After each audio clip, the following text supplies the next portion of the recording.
50 ml आहे की नाही. ml म्हणजे मिलीलीटर आहे आणि हे काय आहे, लिटर आहे. हे लिटर हे मोठं परिमाण आहे, ml हे लहान परिमाण आहे. मग आपल्याला या लिटरचं सुद्धा लहान परिमाणामध्ये रूपांतर करणार आहे. तर एका लिटरचे किती होतात, 1000 ml. 4 लिटरचे किती होतील, 4000. पण जी मोठी संख्या आहे ती तुम्हाला छेदात लिहायची. त्याच्यापैकी किती आहे, 250 ml गुणिला शेकडा आहे म्हणून त्याच्या समोरच 100 लिहायचे असा नियमच आहे.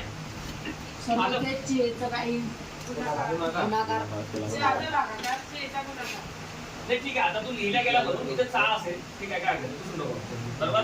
250 ml हा 4 लिटरचे शेकडा, 4 लिटरचा शेकडा. आता ते बरोबर शंका बरोबर विचारली. आता पाहिजे 2 शून्य कॅन्सल, 2 शून्य कॅन्सल, वरचा कोमा झालं का. ठीक आहे.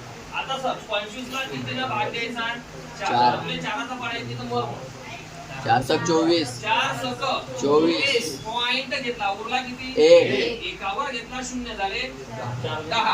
4 दुनी 4 दुनी 8. 10 मधून 8 गेले 2. पुन्हा घेत 0 घेतला 4 25, 4 पंच 20. म्हणजे त्याची फ्रॅक्शन व्हॅल्यू पर्सेंटेज मध्ये झाली 6.25. 25%.